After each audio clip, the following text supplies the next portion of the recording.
Everyone, welcome back to my channel. So as you all know that in the last video we have done 10 literary devices. तो इस video के अंदर हम जो आगे के जो हमारे लिटरेरी डिवाइसेस हैं, फिगर ऑफ स्पीच हैं, वो हम कंटिन्यू करेंगे. आई गेस जो हमने लास्ट वीडियो में लिटरेरी डिवाइसेस किए थे that made some sense to you guys. So let's start our next literary device without wasting our time. So जो हमने लास्ट किया था that is alliteration. I just want to give a short recap कि जो alliteration device था उसके अंदर हम जो कॉन्सोनेंट जो भी हमारे सेंटेंसेस थे, ठीक है, कोई भी एक सेंटेंस है किसी लाइन के अंदर, तो अगर वो सेंटेंसेस कॉन्सोनेंट साउंड से रिपीट हो रहे हैं, उसमें कॉन्सोनेंट साउंड है वो लगातार आ रही है, तो वो उसके अंदर जो डिवाइस होगा उस सेंटेंस के अंदर दैट विल बी अलिटरेशन. देखो, sometime we find several words beginning with the same consonant sounds very close to each other in a line. This is called alliteration. जैसे कि एग्जाम्पल भी मैंने दिया था आपको कि किरण किड्स केप्ट प्लेइंग. तो यहाँ पे जो के बार बार रिपीट हो रहा है ना, क की साउंड आ रही है कॉन्सोनेंट की, क की, ठीक है, तो ये यहाँ पे अलिटरेशन डिवाइस है. All right. सो जो हमारा नेक्स्ट डिवाइस होगा दैट इज मेटोनमी. मेटोनमी के अंदर क्या होता है?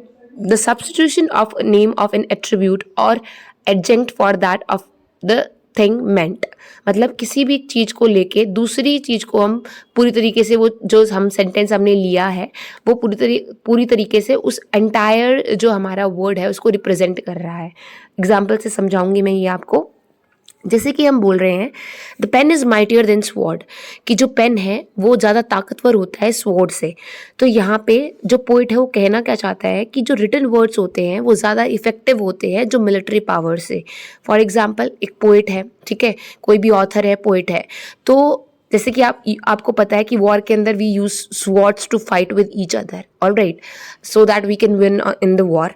तो वैसे ही जो पोइट है उसके जो पोइट को, उसको तलवार की ज़रूरत नहीं है, उसके जो पेन है वो इफेक्टिव होता है, वो उसके जो थॉट्स हैं वो रिप्रेजेंट करता है और वो एक रिवोल्यूशन भी लेके आ सकता है. तो यहाँ पे हमने पेन को रिप्लेस कर दिया है स्वॉर्ड से, और ये जो पेन है ये स्वॉर्ड का आइडिया यहाँ पे रिप्रेजेंट कर रहा है. तो वो होता है मेटोनमी. ओके, नेक्स्ट हम मूव करते हैं एपिस्ट्रॉफे की ओर. एपिस्ट्रॉफे क्या होता है? The repetition of a word और phrase at the end of a successive phrase, clauses और sentences. For example, democracy is a government of the people, by the people and for the people. किसी एक sentence के अंदर जब हम उसके last जो फ्रेज हैं या फिर वर्ड्स हैं वो बार बार हम रिपीट करते जा रहे हैं किसी सेंटेंस के अंदर, तो वो जो डिवाइस होगा वहाँ पे वो कौन सा होगा? एपिस्ट्रॉफी, ठीक है, एपिस्ट्रॉफी होगा वो डिवाइस.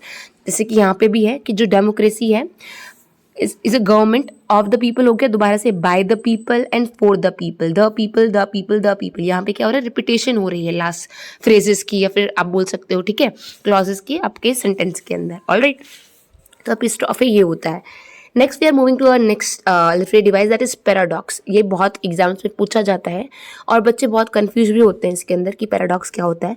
तो इसके अंदर दो कॉन्ट्राडिक्टरी आइडियाज़ होते हैं, वो हमें एक सेंटेंस के अंदर दिखाए जाते हैं, और it may be through two words और sentences. It can be the words और इट कैन बी सेंटेंसेस. लेकिन उन सेंटेंसेस के अंदर कुछ हिडन ट्रुथ होता है, ठीक है, जो पोइट हमसे बेसिकली बताना चाह रहा है. एग्जाम्पल देखो, I know one thing, I know nothing. अब यहाँ पे दो कॉन्ट्राडिक्टरी आइडियाज़ हो गए कि मुझे पता है लेकिन मुझे कुछ नहीं पता है, ठीक है. तो इसके अंदर क्या है? एक हिडन ट्रुथ है, ठीक है. जैसे कि अब नेक्स्ट, जैसे कि sugar is a sweet poison. जो शुगर है, चीनी है, वो क्या है? एक मीठा जहर है, ठीक है. तो यहाँ पे टू कॉन्ट्राडिक्टरी आइडियाज़ है. फॉर एग्जाम्पल, स्वीट भी है और पॉइजन भी है, और एक हिडन यहाँ पे क्या है? हिडन ट्रुथ भी है कि जो शुगर होती है वो, for example, if you meet a person and you will try to use sweet words in front of him, ठीक है, but somewhere and somehow you know that person is not appropriate for your words. तो यहाँ पे क्या हो गया? Sugar is a sweet poison. मतलब two contradictory ideas और एक हिडन ट्रुथ इसके अंदर आ गई, ठीक है. ऑलराइट, सो नेक्स्ट जो है दैट इज रिपीटेशन. रिपीटेशन के अंदर क्या होता है? रिपीटेशन के अंदर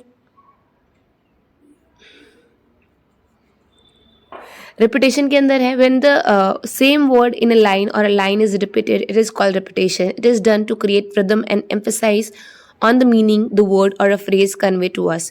रिपीटेशन के अंदर भी लाइन के अंदर जो वर्ड्स हैं वो रिपीट होते हैं और ये पोइट यूज़ करता है एक रिदम लाने के लिए, ठीक है, अपने वर्क के अंदर, ठीक है। जैसे कि far far from gusty waves, अब यहाँ पे रिपीटेशन हो रही है वर्ड्स की, far far from gusty waves, ठीक है।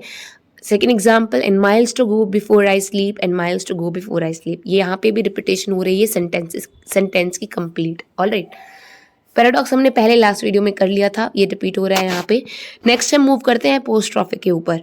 अपोस्ट्रोफी में क्या होता है भाई, इसके अंदर you address the thing which is absent. Alright, the addressing of a usual absent person और अ यूजुअली पर्सोनिफाइड थिंग रिटोरिकली, कि आप कोई ऐसी चीज़ जो बेसिकली एब्सेंट है, प्रेजेंट नहीं है आपके सामने, आप उसको एड्रेस करते हो, या फिर कुछ ऐसी चीज़ जो पर्सोनिफाई कर रखी है आपने। हमने डिवाइस किया था ना पर्सोनिफिकेशन, जिसके अंदर हम क्या करते थे पर्सोनिफिकेशन के अंदर, कि जो नॉन लिविंग थिंग को हम ह्यूमन के एट्रीब्यूट्स देते थे, ठीक है। तो वैसे ही इसके अंदर आप क्या कर रहे हो, you are addressing the personified thing और you are addressing to a person who is not present, all right, who is absent. Example हमने यहाँ पे किया जैसे कि twinkle twinkle little star how I wonder what you are. अब देखो twinkle twinkle star को हम एड्रेस कर रहे हैं, ठीक है, we are personifying him, we are asking him कि तुम कैसे हो। ऑब्वियसली बात है स्टार तो हमें रिस्पॉन्स नहीं करेगा ना, ठीक है। तो यहाँ पे हम एड्रेस कर रहे हैं किसी पर्सोनिफाइड थिंग को, और या फिर किसी एब्सेंट जो यहाँ पे प्रेजेंट नहीं है, कोई भी पर्सन वगैरह, उसको हम बोल रहे हैं।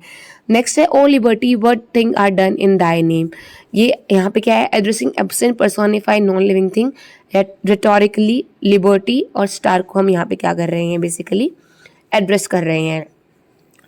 नेक्स्ट है साइनोडोके। साइनोडोके में क्या है, a figure of speech in which a part is made to represent the whole or vice versa, कि एक पार्ट को हम रिप्रेजेंट करते हैं जिससे वो कंप्लीट अनदर पार्ट जो हमारे सेंटेंस का है उसको कंप्लीट क्या कर रहा है, वो रिप्रेजेंट कर रहा है। जैसे कि इफ़ आई एम सेइंग कि hire extra hands for help, तो यहाँ पे हैंड्स फॉर हेल्प क्या हो गया हमारा, कि हमें किसी वर्कर की ज़रूरत है, किसी असिस्टेंट हेल्प की ज़रूरत है, ठीक है। आयरनी क्या होता है भाई, आयरनी होता है कि irony exist when a mismatch ओकर बिटवीन व्हाट इज एक्सपेक्टेड और व्हाट ओकर्स, कि हम जो चीज़ों को प्रेजेंट करते हैं, ठीक है, वो बेसिकली जो हम कह रहे हैं वो प्रेजेंट नहीं हो रहा है, कुछ और ही उसका सेंस बन रहा है। जैसे कि water water everywhere and all the boats did shrink, water water everywhere not any drop to drink, ये बहुत ही फेमस लाइन्स हैं एंशिएंट मारिनर की, जो एस टी कॉलरिज की हैं। इसके अंदर क्या है कि सारी जगह पानी है, लेकिन एट द एंड हमारे पास एक ड्रॉप पीने के लिए भी पानी नहीं है। मतलब आयरनी क्या होगी यहाँ पे, कि इट फील्स लाइक कि पानी है but at the end you are not getting anything, ठीक है। तो एक मिसमैच हो गया ना, कि क्या दिख रहा है वो होता नहीं है रियलिटी के अंदर, ठीक है, कुछ और होता है चीज़ें, हम कुछ और पोर्ट्रे करते हैं, लेकिन बट रियलिटी में कुछ और निकलता है। हमने बोला कि पानी है बहुत सारा, बट क्या है, एट द एंड हमने देखा कि कुछ पीने के लिए पानी नहीं था, तो सोचा कुछ और था, निकल कुछ और गया, तो वो क्या हो गया, आयरनी हो गया, ठीक है, मिसमैच हो गया। Next is chiasmus. इसके अंदर क्या है, क्रॉस वाइज अरेंजमेंट्स होती हैं इसके अंदर। It is a figure of speech in which words grammatical construction और concepts are repeated in reverse order, कि जब हम बेसिकली वर्ड्स को हम अरेंज करते हैं रिवर्स ऑर्डर के अंदर, जैसे कि नेवर लेट अ फुल किस यू और अ किस फूल यू, ठीक है। यहाँ पे हमने वर्ड्स को क्या कर दिया, क्रॉस वाइज अरेंजमेंट्स कर दिए, इनकी रिवर्स बैक कर दिया है। जैसे कि one must eat to live not live to eat, इसको हमने रिवर्स बैक कर दिया है ना, जैसे कि one must eat to live, ठीक है, कि अगर आपको जीना है तो आपको खाना पड़ेगा, ठीक है, नॉट लिव टू ईट, इसलिए मत जियो कि आपको कुछ खाना है। तो ये चीज़ों को हमने रिवर्स कर दिया, ठीक है। नेक्स्ट जो हमारा लिटरेरी डिवाइस है दैट इज अंडरस्टेटमेंट। देखो हमने पहले भी हम लिटोटस की हमने जब बात की थी डिवाइस की, तो उसके अंदर भी क्या था, अंडरस्टेटमेंट का हम यूज़ कर रहे थे। एक हमारा डिवाइस है एक्सेजरेशन, जिसके अंदर हम बातों को बड़ा चढ़ा के बोल रहे थे। तो अंडरस्टेटमेंट बिल्कुल अपोजिट है एक्सेजरेशन के।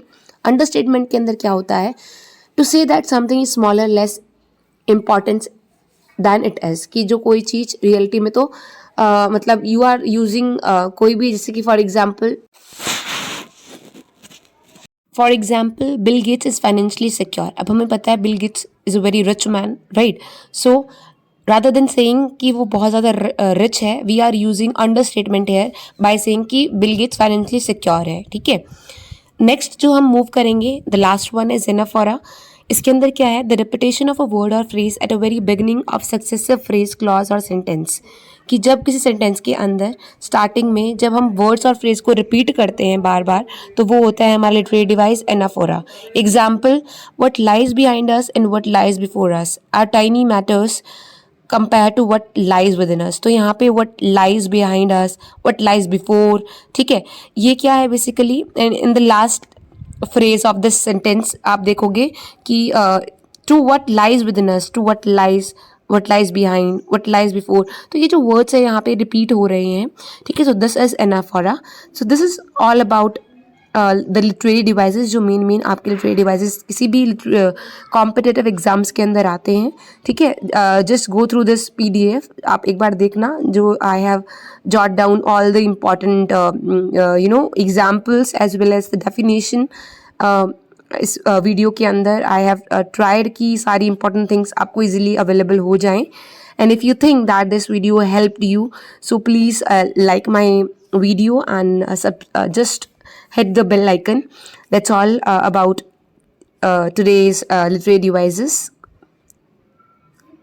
Thank you. Have a great day.